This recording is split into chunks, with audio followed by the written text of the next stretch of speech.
കൊല്ലം കരുനാഗപ്പള്ളി സ്വദേശി ലക്ഷ്മിക്കുട്ടി അമ്മയുടെ ദുരിത ജീവിതത്തിന് വിരാമമായി. മക്കൾ ഉപേക്ഷിച്ച ലക്ഷ്മിക്കുട്ടി അമ്മയ്ക്ക് ഇനിയുള്ള കാലം ഗാന്ധിഭവൻ തണലൊരുക്കും. ലക്ഷ്മിക്കുട്ടി അമ്മയുടെ ദുരിതങ്ങൾ ന്യൂസ് 18 റിപ്പോർട്ട് ചെയ്തിരുന്നു.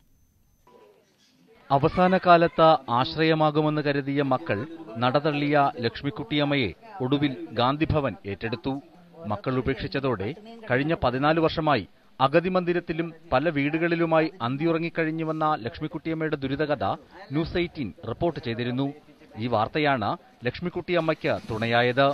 അമ്മയുടെ സ്വന്തം ഇഷ്ടം കൂടിയാണ് ഈ ഗാന്ധിഭവനിലേക്ക് പോകുന്നത്. അമ്മ എന്നോട് ഇപ്പോൾ അമ്മയുടെ സന്നിധിയിലാണ് പറയുന്നത്. അമ്മ എന്നോട് ഇപ്പോഴും പറഞ്ഞത്, എനിക്ക് ഗാന്ധിഭവനിലോ എവിടെയെങ്കിലും അത്തരത്തിൽ പോയി നിന്നാൽ മതി, ഈ മക്കളുടെ കൂടെ ഇനി എനിക്ക് ജീവിക്കാൻ കഴിയില്ല, അവരൊരിക്കലും എന്നെ ഉൾക്കൊള്ളത്തില്ല, എന്നെ വീട്ടിൽ താമസിപ്പിക്കില്ല. ഇതാണ് അവസ്ഥ.